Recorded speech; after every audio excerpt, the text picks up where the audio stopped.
नारियल का उतारा उसके ऊपर से करा। विघ्नेश जी आप मानोगे नहीं, वो नारियल इतना लाल हो गया, मतलब इतना तपरा है कि उसको हाथ में नहीं लिया जा रहा। वहां पे एक लड़का था भारद्वाज, तो उसने वो नारियल मतलब जैसे उसने ऐसे करके उसके ऊपर से उतारा किया, तो वो हाथ में ऐसे नारियल को उछाल रहा है, वो पकड़ नहीं पा रहा उसको। उत्तरवादा इतनी भयंकर थी कि वो एकदम से साइलेंट हो गया लड़का। वो ना कुछ बोले, ना किसी से बात करे, बिल्कुल बस अपने में रहे, एकदम साइलेंट।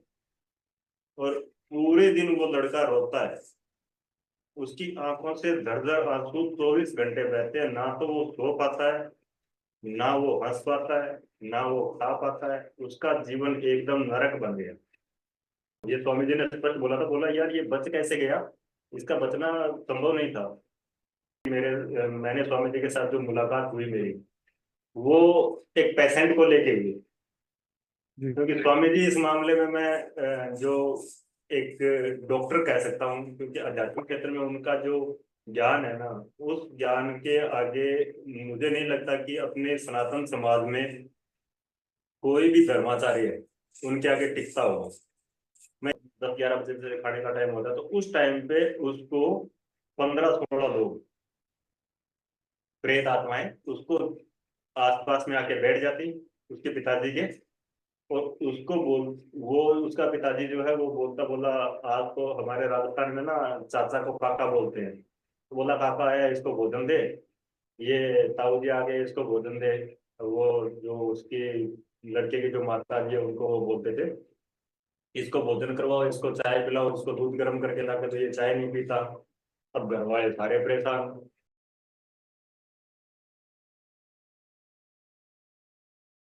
नमो नारायण।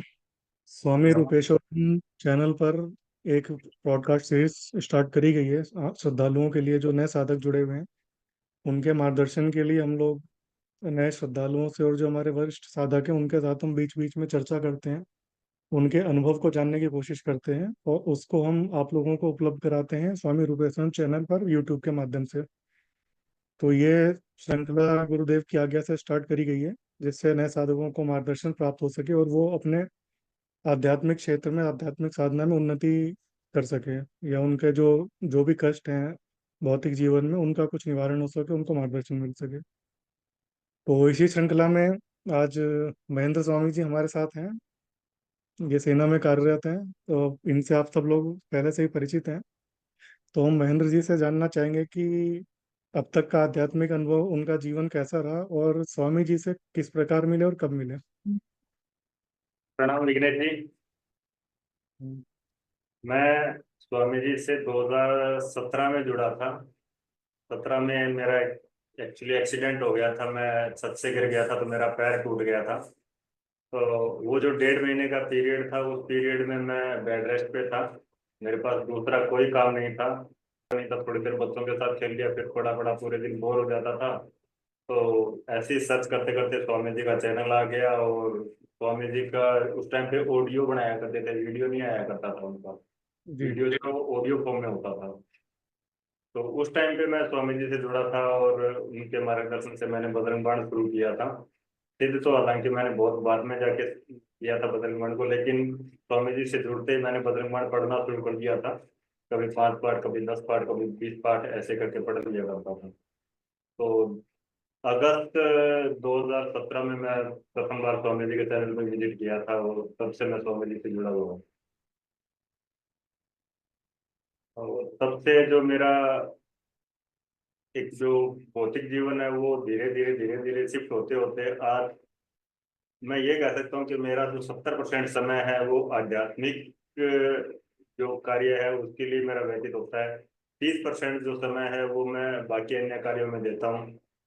अगर मैं मेरी ड्यूटी पे भी हूँ तो उस समय भी मेरा कुछ न कुछ गुरु कृपा से चलता ही रहता है। तो जी। ये मेरा सेल्फ पिच है, और मेरी जो जीवन का अभी किस प्रकार से चल रहा है उसके बारे में मैंने आपको विवरण दे दिया है। अब स्वामी जी के साथ में जुड़ने से मेरे को जो साधनात्मक अनुभव हुए हैं उसमें से एक अनुभव मैं आप लोगों के साथ शेयर करूंगा। वो अनुभव मेरा पर्सनली तो नहीं है, लेकिन मेरे किसी परिचित का है जिसका कार्य मैंने स्वामी जी के माध्यम से करवाया था।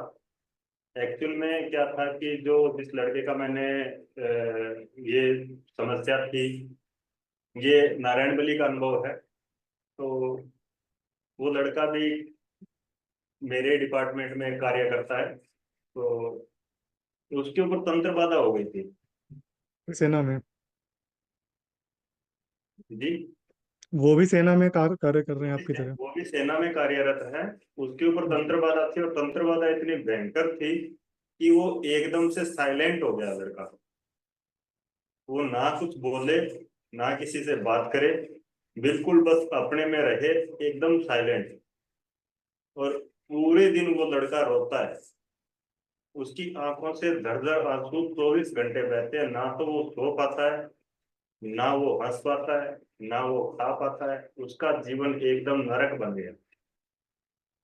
ये करीब चला उसके साथ 3 से 4 महीने।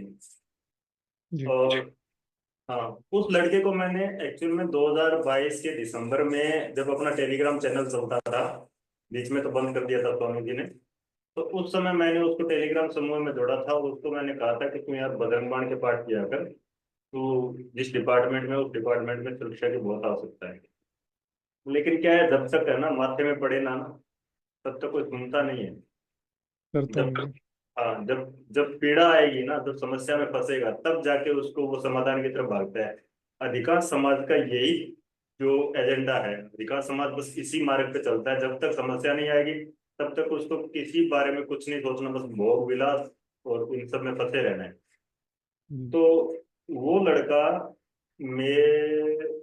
मई या जून का समय रहा होगा, 2023 का, तब उसको समस्या होनी शुरू हो गई। और नवंबर में दीपावली थी पिछले साल। तो दीपावली को मैं उसको आश्रम में लेकर गया। तो वहां जाने के बाद में मेरा भी वो प्रथम बारी मैं आश्रम में गया था, स्वामी जी से मेरी प्रथम मुलाकात थी। तो मेरा भी कहीं ये था कि मैं स्वामी जी से के पास में जाऊं, उनके दर्शन करूं, क्योंकि 6 साल हो गए थे मेरे को जुड़े हुए स्वामी जी से। और बस उनको यूट्यूब चैनल के माध्यम से देख सकता था। बातें तो चलो फोन पे कभी कभार हो जाया करती थी, लेकिन एक जो गुरु के प्रति जो भाव होता है ना, उनके चरणों में जाके एक बार उनके चरणों की धूल है वो अपने सिर पे लगा लें, तो वो मेरे में हम्म। बड़ी उत्कंठ लालसा थी उसके लिए। तो मैं पहले से प्रोग्राम बना रखा था कि मैं जाऊंगा और परिवार को, बच्चों को साथ में लेकर जाऊंगा। लेकिन शायद बच्चों के भाग्य में ये चीज नहीं थी। बच्चों के भाग्य में तो बाद में जाके बनी है। और मैं उनको लेके सबसे पहले जो स्वामी जी की मैंने स्वामी जी के साथ जो मुलाकात हुई मेरी, वो एक पेशेंट को लेके हुई। जी। क्योंकि स्वामी जी इस मामले में मैं जो एक डॉक्टर कह सकता हूँ, क्योंकि आध्यात्मिक क्षेत्र में उनका जो ज्ञान है ना, उस ज्ञान के आगे मुझे नहीं लगता कि अपने सनातन समाज में कोई भी धर्माचार्य है उनके आगे टिकता होगा। मैं ये नहीं कहता कि सारे धर्माचार्य एक जैसे हैं, लेकिन जहां तक मेरा मानना है और मेरा जो भाव है, जहां तक मैंने स्वामी जी के माध्यम से जो मार्गदर्शन लिया है, और जो मैंने यूट्यूब पे या सोशल मीडिया के माध्यम से इधर उधर मैंने जो खोज करी है, तो मुझे आज तक कोई ऐसा महात्मा नहीं मिला जो स्वामी जी की तरह स्पष्ट कहे, स्पष्ट मार्गदर्शन करे। तो इस प्रकार से मैं स्वामी जी के पास में वहां पे गया। तो स्वामी जी ने उस समय जो उसके साथ में प्रेत बाधा थी, वो तो उन्होंने एक नारियल ऊपर से उतारा करके और हवन कुंड में दे दिया। तो उसी पहले तो समय सब दर्शन कर था दिया कि उसको? चलो इसका रात्रि को हवन करेंगे, लेकिन वो कुछ भगवती की प्रेरणा हुई अंदर, जैसे आश्रम में तो बाहर हम तो हवन कुंड के पास में बैठ के बातें कर रहे थे। स्वामी जी ने बोला रात को हवन करेंगे, लेकिन जैसे ही वो अंदर गए, अंदर जाने के बाद में भगवती से वाईफाई कनेक्ट बराबर हो ही जाती है, तो भगवती ने कुछ प्रेरणा कर दी होगी। तो वो स्वामी जी जाने और भगवती जी जाने। जी। तो वो उस दिन हवन तो नहीं हो पाया, लेकिन दूसरे दिन प्रातःकाल गुरु जी ने बोला कि चलो इसके ऊपर से एक नारियल का उतारा करो। जैसे नारियल का उतारा उसके ऊपर से करा, विघ्नेश जी आप मानोगे नहीं, वो नारियल इतना लाल हो गया, मतलब इतना तप रहा है कि उसको हाथ में नहीं लिया जा रहा। वहां पे एक लड़का था भारद्वाज, तो उसने वो नारियल, मतलब जैसे उसने ऐसे करके उसके ऊपर से उतारा किया, तो वो हाथ में ऐसे नारियल को उछाल रहा है, वो पकड़ नहीं पा रहा उसको। इतना गर्म हो गया था? इतना गर्म नारियल हो गया। फिर गुरुजी ने उसको बोला तू जा फटाफट जाके नारियल को हवन कुंड में दे दे। हवन कुंड में जैसे नारियल दिया, नारियल एकदम से जैसे हम फटता है ना, वैसे नारियल फट गया, और लड़के का सिर एकदम से हल्का हो गया। इतना भयानक प्रेत था उसके ऊपर। इतना भयानक प्रेत था। तो वो जैसे उस टाइम पे उसकी वो तंत्र बाधा खत्म हो गई। अब जी। स्वामी जी ने आगे जो मार्गदर्शन किया, वो स्वामी जी ने बताया कि इसके साथ में पितृदोष के लक्षण है। इसका खुद का पितृ जो पितृपक्ष का जो पितृदोष है वो भी इसके साथ में लगा हुआ, और इसके मातृकुल का भी इसके साथ में लगा हुआ, मतलब ननियाल का भी पितृदोष इसके साथ में लगा हुआ है। जी। तो स्वामी जी ने बोला, यार अभी तो समय है नहीं, तुम भी छुट्टी छुट्टी 1-2 दिन की छुट्टी वुट्टी लेके आए हो, तो आगे कभी अमावस्या आए तब आ जाना, या फिर जनवरी फरवरी में देख लेना कभी जब समय मिले तो। और बाकी एक बार के लिए लड़का ठीक हो गया, बाकी इसका बचना संभव नहीं था, ये स्वामी जी ने स्पष्ट बोला था। बोला यार ये बच कैसे गया, इसका बचना संभव नहीं था। मतलब उसकी जैसे स्वामी जी ने कुंडली देखी, और जो स्वामी जी को भगवती ने प्रेरणा की, और स्वामी जी के जो समझ में आया, उस हिसाब से स्वामी जी ने मुझे बताया। तो मैंने बोला, गुरु जी ये तो आपकी कृपा है और आपकी शरण में है, और मैंने तो जब से ये लड़का ऐसे हुआ है तब से मैंने आपके हाथ जोड़ रखे हैं। आपको मैंने प्रत्यक्ष बताया, भले ही अगर मैं इसको सामने लेके आया हूँ, लेकिन मन से भाव ये था कि ये गुरु जी की शरण में है, और इसको कुछ नहीं हो सकता, क्योंकि वो एक है ना, जब विचारों का कनेक्शन अपने आप जुड़ जाता है, जी। तो कुछ वैसा ही कनेक्शन मेरा, मेरे विचारों का स्वामी जी और उसके बीच में सेटल हो गया था, और उसकी वजह से शायद वो बच गया। क्योंकि सिद्ध महात्माओं का जो संकल्प होता है और उनकी जो दिव्य ऊर्जा होती है, वो कहीं ना कहीं सुरक्षा अवश्य करती है। संकल्पकार करते। हम्म। तो इस प्रकार विघ्नेश जी वो, उसका तंत्र नाश हो गया। अब आती है बात उसके नारायण बलि करवाने की। जी। तो मार्च में, मार्च 2024 की बात है, शायद मेरे ख्याल से 9 या 10 तारीख को अमावस्या थी, 9 मार्च या 10 मार्च को। उस टाइम पे उसको आश्रम में भेजा। तो वो दोबारा जब लड़का छुट्टी लेके आता है ना, तो उसके साथ में फिर भयंकर तंत्र क्रिया हो जाती है। इसके पीछे जैसे स्वामी जी जो लॉजिक बताए थे, जब तक आपका पितृदोष आपके साथ लगा है तब तक आपके ऊपर तंत्र क्रिया होती रहेगी, उसको जी। कोई नहीं रोकेगा, क्योंकि हमारे जो पितृगण है वही उसके वाहक बन जाते हैं तंत्र क्रिया के, दूसरे लोगों को साथ में लेके वही घर में एंट्री करते हैं, उनको माध्यम बनाते हैं वो लोग। तो इस प्रकार से उसकी 9 या 10 तारीख को जो अमावस्या थी मार्च में 2024 में, वहां पे आश्रम में मैंने उसको भेजा। पहले दिन स्वामी जी से मेरी बात हुई कि स्वामी जी ऐसे ऐसे करके समस्या है, और मैं लड़के को भेज रहा हूँ, उसका जो पितृदोष निवारण है वो कार्यक्रम करवाना है उसका। स्वामी जी ने कहा ठीक है। अब अचानक से स्वामी जी को कोई काम आ गया, तो कोई शायद उनकी मीटिंग वीटिंग कुछ चल रही थी धर्म के लिए, तो उस मीटिंग में स्वामी जी को जाना पड़ गया। तो जी। जिस दिन अमावस्या थी उसी दिन सुबह स्वामी जी अमावस्या से पहले दिन 14 के दिन स्वामी जी निकल जाते हैं, और वो 14 को दोपहर को पहुंचते हैं। वहां पहुंचने पर वो जैसे स्वामी जी से बात हुई, तो स्वामी जी ने बोला इसको स्टे करने दो, रात रात देखते हैं सुबह क्या होता है। तो रात को जब स्टे किया, तो वो उसके साथ में 4-5 लोग और गए हुए थे, क्योंकि हालांकि वो लड़का तंत्र से प्रभावित था, और इस बार भी उसके ऊपर भयंकर तंत्र बाधा थी। भाई जहां तक मेरा अनुमान है, तो कोई ब्रह्म पिशाच या ब्रह्म राक्षस उसके ऊपर भेजा हुआ था। जी। तो स्वामी जी तो बाहर थे आश्रम से, तो वहाँ पे स्वामी जी के जो वहाँ पे सेवकगण है वो ही थे। तो रात को जो उसके परिवार वाले साथ में गए हुए थे, उनको रोने चीखने की आवाजें सुनाई देती है, कि बहुत सारी महिलाएं और पुरुष इकट्ठे होकर वहां पे रो रहे हैं। जबकि वहां पे कोई नहीं था। वहां पे कोई था ही नहीं। आश्रम में 2 या 3 सेवक थे, और 3-4 लोग वो थे, आराम से सो रहे हैं। रात को 11 12 बजे उनको एकदम भयंकर चीखने की आवाजें सुनाई देती है, सबके सब डर गए। तो मेरे को फोन करते हैं, बोला ऐसे ऐसे करके हमें आवाजें सुनाई दे रही है। तो मेरा पहले तो मतलब जो मेरा दिमाग गया ना, वो तो वहां पे गया कि चलो ठीक है, वहां पे जो आसपास में गंगा घाट है, तो गंगा घाट पे वो जागृत मसान है, तो कोई किसी को लेके आएंगे डेड बॉडी को, और वहां पे हो गया होगा, कोई रो रही चिल्ला रही होंगी। तो मैंने बोला यहाँ पे आसपास में जागृत मसान है, कि कोई रो रहा होगा, तुम्हें क्या चिंता है। बोला नहीं, हमें उस लड़के को नहीं सुनाई दे रहा। बोला बाकी को सबको सुन रहा है, लेकिन इस लड़के को नहीं सुन रहा। तब मेरा दिमाग डाउट में आ गया। मैंने वहां पे आश्रम का जो सेवक था उसको मैसेज किया तो उसने तुरंत पवन कुंड से भस्म निकाली, उनको भस्म का तिलक करवा दिया, और थोड़ा थोड़ा भस्म उनको खिला दिया। जी। जैसे ही उनको भस्म का तिलक करवाया, तो वो सारी चीजें, सारी आवाजें एकदम से शांत हो गई।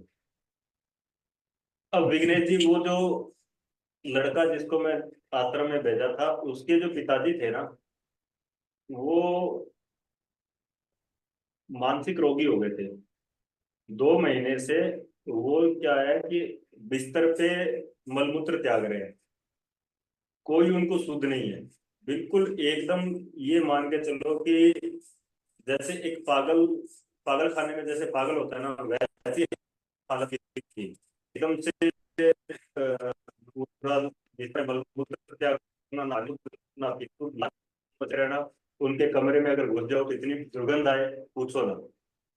और जब मतलब खाने का टाइम हो जाता है, या जैसे मतलब सुबह हो गई, दोपहर हो गई, या 10-11 बजे से खाने का टाइम होता है, तो उस टाइम पे उसको 15-16 लोग, प्रेत आत्माएं, उसको आसपास में आके बैठ जाती, उसके पिताजी के। और उसको बोल, वो उसका पिताजी जो है वो बोलता, बोला आज तो हमारे राजस्थान में ना चाचा को काका बोलते हैं, तो बोला काका आया, इसको भोजन दे, ये ताऊ जी आ गए, इसको भोजन दे। वो जो उसकी लड़के की जो माता जी है उनको वो बोलते थे, इसको भोजन करवाओ, इसको चाय पिलाओ, इसको दूध गर्म करके लाके, तो ये चाय नहीं पीता। अब घर वाले सारे परेशान। बोला यार ये क्या हो गया इसको, ये पागल हो गया क्या वास्तव में, ये मतलब अपने आप ही बड़बड़ाया जा रहा है। बोला इसको भोजन दो, ये आ गया, इसको जल दो, ये दो, वो दो।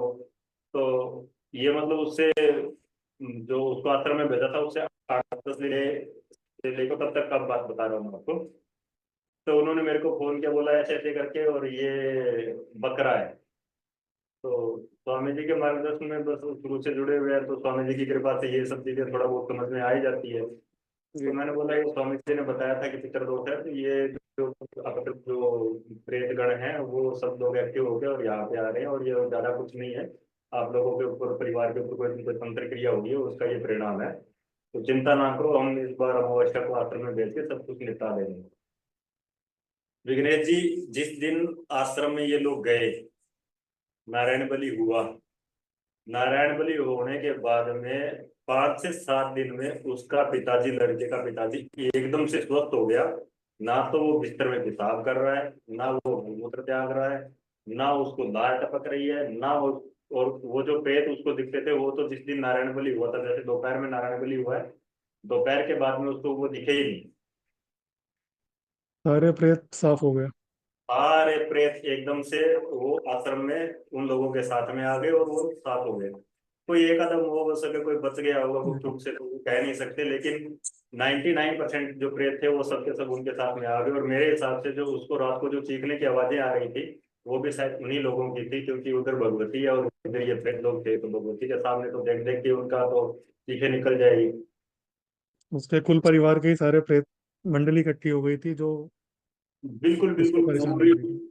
बिल्कुल पूरी मंडली वहां पे गई थी। अब क्या होता है कि जो 16-17 जो भी प्रेत थे, वो सारे के सारे एकदम से साफ हो गए। और उसके जो लड़के के ऊपर तंत्र क्रिया थी, वो तंत्र क्रिया तो हालांकि स्वामी जी बाहर थे, तो वो समाप्त नहीं हो पाई थी। स्वामी जी से जैसे बात हुई, तो फिर उन्होंने कुछ उपाय बताए थे। बोला, मुझे बताया था, बोला यार मैं आश्रम से बाहर हूँ, अभी मेरे को थोड़ा टाइम लगेगा, तो तब तक तुम ये उपाय कर, बाकी आने के बाद में देख लूंगा। गुरु जी ने जो बताया वो थोड़ा बहुत उपाय मैंने किया, और उसके परिणाम स्वरूप वो गुरु कृपा से वो लड़का ठीक भी हो गया, और आज तक एकदम बिल्कुल ठीक है। उनके घर में जो उसका बड़ा भाई था, तो वो एकदम बेरोजगार घूम रहा था। तो उस लड़के को मतलब नारायण बलि करवाने से 2 महीने बाद में वो लड़का रोजगार लग जाता है, और वो अपना आज 1500-2000 रुपये वो दिन का आराम से छाप रहा है। उनके घर में एकदम बिल्कुल शांति है, कहीं कोई समस्या नहीं है। उनको जो कवच है आश्रम की ओर से कुछ कवच प्रोवाइड करवाए थे, तो वो कवच उन्होंने धारण कर रखे। जैसे उसकी माता जी ने कवच धारण किया, जी। कवच धारण करते ही उसका शरीर एकदम से हल्का हो गया। पहले उसके शरीर में मतलब खड़ा होके उसको चलने तक की हिम्मत नहीं थी, और कवच धारण करते के साथ ही उसको लग रहा है कि मेरा शरीर एकदम फूल की तरह हल्का हो गया। अब वो खूब दौड़ दौड़ के काम करती है। गाँव में तो आपको पता ही है कि कितना काम होता है। जी। जमींदार लोग हैं, तो अपना खेती बाड़ी भी संभालते हैं, बाकी काम भी है, और पशु वशु भी रखते हैं, तो उसका भी उनका काम हो जाता है। वो अकेली महिला बेचारी इतनी परेशान थी। तो कुल मिला के जो आश्रम के माध्यम से नारायण बलि करवाए, उसका रिजल्ट मतलब 120% कहूंगा मैं। चमत्कार कह सकते हैं इसको, चमत्कारिक परिणाम एक तरह से प्राप्त हुआ है। तो मतलब बिल्कुल नर्क में जीवन था किसी का, वो एकदम उसको स्वर्ग बना दिया, नर्क से स्वर्ग का अनुभव करवा दिया। बिल्कुल, उनके लिए स्वर्ग से भी बड़ा हो गया, ऐसे मान के चलो कि वो तो नारायण के लोक में ही है आज के टाइम पे। जी मतलब जो उनका जीवन था, उस जीवन से उनका मर जाना बेहतर था। जो वो जो जिस हिसाब की वो पीड़ा सहन कर रहे थे, नारकीय जीवन एकदम, मतलब कह सकते हैं उसको कि मतलब परिवार का जो मुखिया है वो एकदम मानसिक हो गया, बिस्तर में मलमूत्र कर रहा है। जो लड़का कमाने वाला था वो लड़का एकदम पागल जैसा हो गया, बिल्कुल साइलेंट हो गया। जो दूसरा लड़का है उसका रोजगार नहीं लग रहा। जमीन से कितनी उपज होगी, अब जब सारे ऐसे मतलब डिस्टर्ब हो गए तो जमीन से क्या निकल के आएगा। जी तो ये हालत थी उनकी, और आज वो एकदम सकुशल बढ़िया तरीके से अपना जीवन जी रहे हैं। और वो जो लड़का जो तंत्र बाधा से ग्रसित था, जैसे ही उसका तंत्र समाप्त हुआ, उसने मतलब जाने कि उसके 3 दिन बचे थे, 3 दिन में उस लड़के ने बजरंग बाण भी सिद्ध कर लिया और राम रक्षा कवच भी सिद्ध कर लिया। वो वो बोलता है, बोला ये इतने दिन में तो कैसे हो पाएगा। मैं बोला देख, तेरे को अगर जीना है तो ये तेरे को करना पड़ेगा। मरना है तो इस बार ले गया, अगली बार मैं ले जाके हाथ पैर नहीं जोड़ूंगा। सीधी सी बात है, वहां पे मेरा संबंध जो है वो गुरु शिष्य वाला है। जी। और गुरु जी के सामने जाके बोलने की दोबारा हिम्मत मेरी नहीं हो। नहीं जो होती। उन्होंने बोल दिया, वो मैं तो अगर मेरा जान निकलेगा ना तो भी मैं उसको पूरा करूंगा। अब तू अगर उस बात से जो उन्होंने बताया और उस चीज को नहीं करता है, तो मैं दोबारा जाके स्वामी जी को ये नहीं बोल सकती कि स्वामी जी इसने ये नहीं किया, उसकी वजह से ये समस्या हो गई। मेरे को भैया खड़ा उठानी पड़ेगी, सीधी सी बात है, और मैं ये नहीं कर सकता। जी। तो वो उस लड़के के ऊपर भी थोड़ा सा प्रेशर बन गया, और उसने वो जो सिद्ध कर लिया। राम रक्षा कवच और बजरंग बाण है वो सिद्ध कर लिया, और आज वो एकदम बिल्कुल तंदुरुस्त है और अच्छा अपना जीवन व्यतीत कर रहा है। और रविवार को जो उधर क्या है वो बंदर वंदर रहते हैं जहाँ पे वो उसकी पोस्टिंग है, तो वहाँ पे वो उनको भोग वोग खिलाता रहता है। केड़े वेड़े वो उनको दे देता है, क्योंकि आजकल क्या है कि शहरों में और विशेष तौर से ये कंटोनमेंट जो एरिया है ना, इसमें कन्या भोज वाला या कोई साधक आपको मिल जाए, ऐसा तो संभव ही नहीं होता। बहुत जी। कम है कि आपको कोई साधक उपलब्ध हो सकता है। तो ये विघ्नेश जी मेरा अनुभव था। तो ये अनुभव एक तरह से कहें तो बहुत चमत्कारी अनुभव था जो आपने बताया है। और बिल्कुल निश्चित बिल्कुल। रूप से जो भी स्वामी रूपेश्वरन आश्रम से जुड़े हुए हैं और जो नए सदस्य जो चैनल देखते हैं, उनके लिए एक सबसे अच्छा अवसर जिसे कहते हैं 17 तारीख से आ रहा है, श्राद्ध पितृपक्ष का। 17 सितंबर से 2 अक्टूबर तक जो भी श्रद्धालु देख रहे हैं, सुन रहे हैं, वो और जो भी समस्या में हैं, थोड़ी बहुत भी अगर आपको लगता है समस्या है, तो आप पंजीकरण करवाएं और नारायण बलि, त्रिपिंडी श्राद्ध जैसे कार्यक्रम जो आश्रम की तरफ से होते हैं उनमें भाग लें। विशेष रूप से नारायण बलि में भाग लें। यदि आपके परिवार में कोई अज्ञात रूप से मृत्यु को प्राप्त या अकाल मृत्यु को प्राप्त है, तो उनके निमित्त आप ये कर्म करवा सकते हैं। बिल्कुल विनय जी, मैं भी यही कहना चाहूंगा समाज को कि जिनके भी घरों में थोड़ी बहुत भी समस्या लग रही है, जिनके संतान विवाह योग्य हो गई और उनकी विवाह नहीं हो पा रहा है, परिवार में आपसी कलह रहता है, या कोई मानसिक, जैसे मैंने मेरा अनुभव था उसमें वो मानसिक हो गया या तंत्र क्रिया हो गई किसी के ऊपर, तंत्र क्रिया लग रही है, ऐसे केस में 100% आपका पितृदोष निकल के आएगा। अगर आपको पैसे की भी समस्या हो रही है तो उसमें भी आपका कहीं ना कहीं पितृदोष है। और इन सब का जो निवारण है ना, वो आप कहीं किसी दरबार में जाके या किसी बताने वाले के पास में, जो भविष्य भूतकाल आपके लिए बता रहे हैं ना जो समाज में, इन लोगों के पास में जाके आप अपने पितरों का बंधन करवा लोगे, और आप क्या, आपकी आने वाली कई पीढ़ियां इस दाल से निकल नहीं पाएगी। एकदम से वो सारे पितरों को वो बांध के और जकड़ के अपने पास में रख लेंगे, और उसका कोई समाधान नहीं हो सकता। जब एक बार आपके पितर कहीं बंधन में आ गए तो फिर उनका निकल पाना बड़ा मुश्किल है।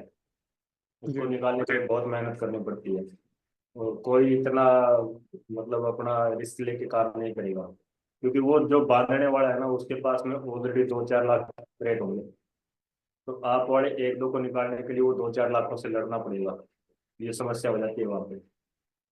तो आश्रम में जो नारायण बलि और त्रिपिंडी श्राद्ध का कार्यक्रम करवाया जाता है, उसमें जो अपने समाज सनातन समाज के सदस्य हैं उनको भाग लेना चाहिए और उनको आश्रम के माध्यम से नारायण बलि और त्रिपिंडी श्राद्ध करवाने चाहिए। इसका जो मेरा अनुभव रहा है वो मैंने आपके साथ में साझा किया है। ऐसे ही कई अन्य श्रद्धालुओं के अनुभव भी कम्युनिटी पोस्ट में पोस्ट किए जाते हैं, वो भी आप देखो, उनसे प्रेरणा। तो मेरे राजस्थान में आपको बता देता हूँ कि पितृदोष का निवारण अगर करवाने के लिए आप नारायण बलि या त्रिपिंडी श्राद्ध का कार्यक्रम करोगे ना, जिसको पितृ पूजा बोलते हैं, वो करवाओगे ना, तो 60-70 हजार रुपये आपसे जो पुरोहित वर्ग है वो ले जाएगा। और 60-70 हजार? 60-70 हजार कम से कम लेके जाएगा। रिजल्ट जीरो आएगा उसका। मेरा एक ऐसा ही रिश्तेदार है, उसने ये सब करवाया है, पिछले 2 साल में वो ऐसे ही भटक रहा है। लेकिन जब तक किसी के पुण्य जागृत नहीं होते ना, तब तक वो एक सही जगह पे नहीं पहुंच सकता। नहीं पहुंच अगर पाता। बिल्कुल, अगर आप एक सही जगह स्वामी जी के पास पहुंच रहे हो ना, तो ये मान के चलो कि आपके पुण्य जागृत हो गए, आपका कल्याण होने वाला है। ये मेरा पर्सनली अनुभव है।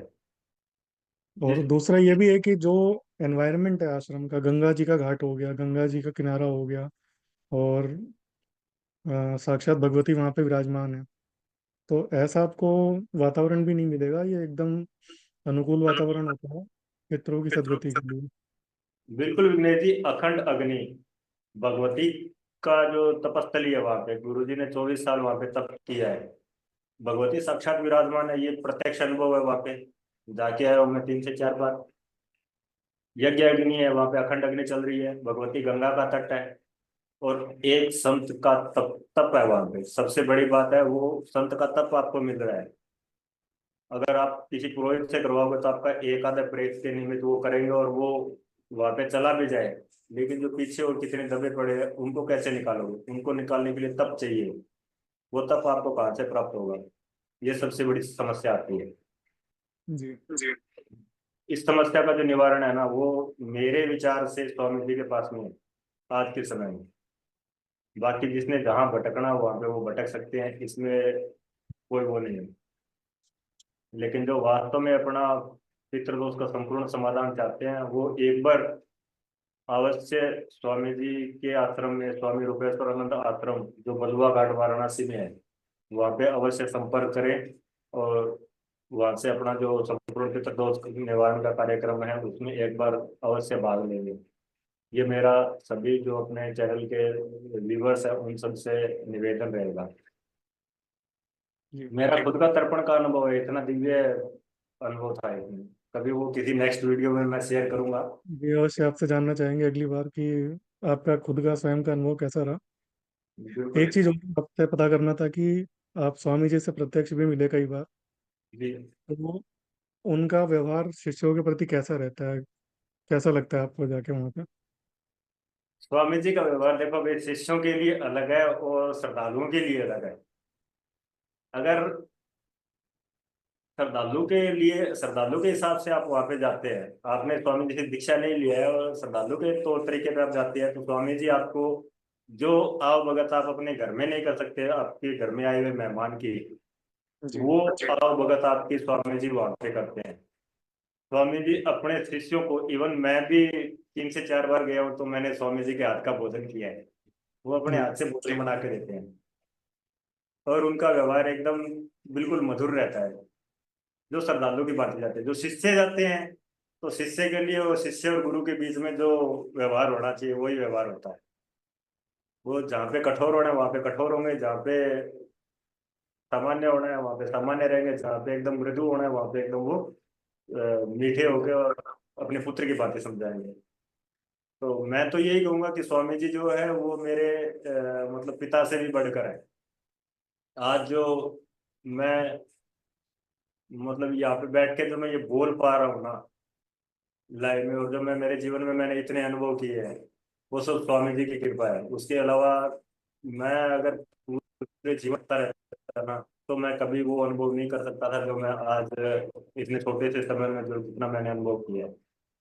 और जी। मैं नहीं अकेला, सैकड़ों श्रद्धालु हैं जो स्वामी जी के सानिध्य में जो कभी मिले भी नहीं है, वो भी अनुभव बहुत अच्छे अच्छे अनुभव कर रहे हैं। तो आप आश्रम में आइए, आपका वेलकम है। स्वामी जी का आप लोगों के लिए स्वभाव एकदम मृदु रहेगा, आपकी एक एक बात सुनी जाती है, आपकी एक एक समस्या का निदान किया जाता है। और बहुत सारी चीजें ऐसी है जो मतलब आपको है ना, आप सोचोगे नहीं वो चीजें वहां पे वो स्वामी जी निकाल कर आपके सामने प्रत्यक्ष कर देते हैं कि हाँ तुम्हारे साथ ये समस्या है। और आप मानोगे, और उस समस्या का वो निकाल के सामने नहीं देते, उस समस्या का वो समाधान भी देते हैं। एकदम से आपकी वो जो समस्या है ना, जो जटिल समस्या होती है, जो आपने कभी सोचा नहीं होगा कि यार मेरे साथ भी ये समस्या हो सकती है क्या, वो समस्या स्वामी जी चुटकियों में ऐसे सुलझा देते हैं। ये मेरा प्रत्यक्ष अनुभव है। जी, मैं जैसा आपने बताया कि इतना बड़ा तंत्र एक नारियल से उन्होंने दूर कर दिया आपके मित्र का, तो बिल्कुल विघ्नेश जी, उस लड़के का तो मैं ये कहूँ कि बच पाना बड़ा मुश्किल था। जब मैं खुद उसको लेकर गया था ना, तो वो एकदम साइलेंट था, बिल्कुल, मतलब जैसे किसी ने मौन धारण कर रखा हो। और उस लड़के की आंखों से आंसू ऐसे बह रहे हैं, जैसे मतलब अपन बारिश में निकल जाते हैं ना तो क्या हालत होती है, जैसे टपकता है पानी, टपकता है, वैसे उसकी आंखों से पानी टपक रहा था हर समय। और ये चीजें उसके साथ 3 से 4 महीने रही है। और उसके जो परिवार वाले थे उसको पता नहीं कहाँ कहाँ लेके, मौलवियों के पास में भी उसको लेके गए, जो अपने झाड़ फूंक वाले बाबा होते हैं इनके पास में भी वो लेके गए, भूत सीधी बताने वाले, प्रेत सीधी बताने वाले, सबके पास में लेके गए थे। कोई कुछ नहीं तो कर मेरा पाया। जब तक कोई सामने वाला जहाँ भटक रहा होता है ना, तब तक मैं बीच में टांग नहीं अड़ाता हूँ, भटकने दो इनको। जी तो जो भटक भटक के एकदम थक जाते हैं ना, उसके बाद में फिर हाँ ये समाधान का मार्ग है, और इस मार्ग पे अगर तुम जाना चाहो तो तुम्हारा स्वागत है, नहीं जाना चाहो तो फिर और भटक लो, अभी कहीं बाकी बच गया है। जी। ये होता है। अगर हम पहले पहले बार में अगर किसी को बताएंगे ना यार वहां पे जाओ, तो सामने वाले के मन में शंका होती है। शंका होती है। तो वो इतनी जगह भटक लिए थे, भटकने के बाद में जब उनको कहीं समाधान नहीं मिला, स्वामी जी के पास में गए, जाते ही उनको तुरंत समाधान हो गया। एक नारियल जो ऊपर से उतारा किया और हवन कुंड में दिया, और उससे उनका समाधान हो गया। जी। ऐसा ऐसा आज के समय में कोई जो ये दरबार वाले ये सकता है, मुझे तो नहीं लगता कोई कर सकता है। नहीं कर सकते। प्रमाणिक स्टिक जो समाधान है ना, वो समाधान मुझे वहां से प्राप्त हुआ।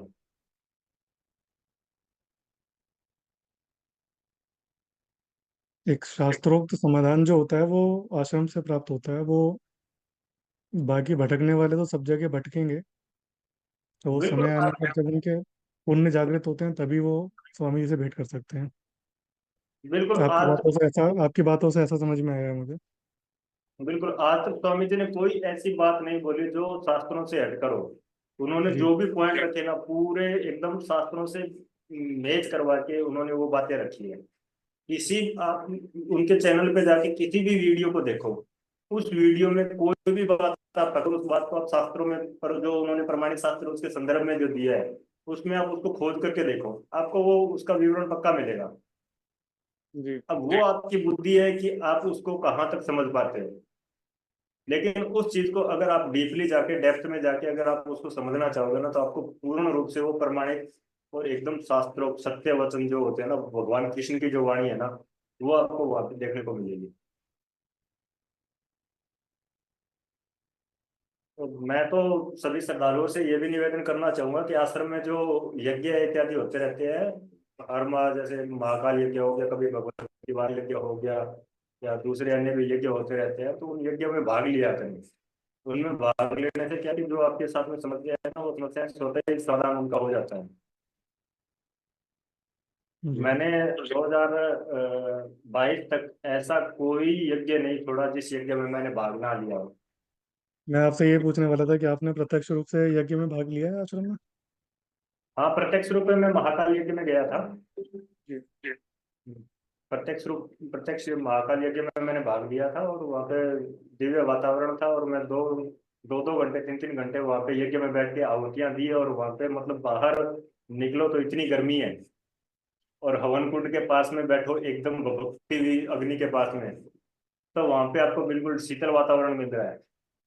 दोपहर के 2 बजे में जब हम लोग बाहर, जून का महीना और जिसमें हम लोग बाहर नहीं निकल सकते, उस समय में यज्ञ कुंड के पास में बैठ के हवन करना और शरीर से एक बूंद पसीना ना आना, ये किसी चमत्कार से कम थोड़ी है। जी, अवश्य। तो तो महेंद्र जी, हमारे पास एक आज वो कभी नेक्स्ट वीडियो में शेयर करेंगे, वीडियो बहुत ज्यादा लंबा हो जाएगा। वीडियो लंबा हो जाएगा, इस कारण अभी हम इसको नारायण वाले तक सीमित रखते हैं। और अगली वीडियो में आपसे महाकाल यज्ञ और आपका जो अनुभव है नारायण बलि का वो आपसे जानेंगे। बिल्कुल।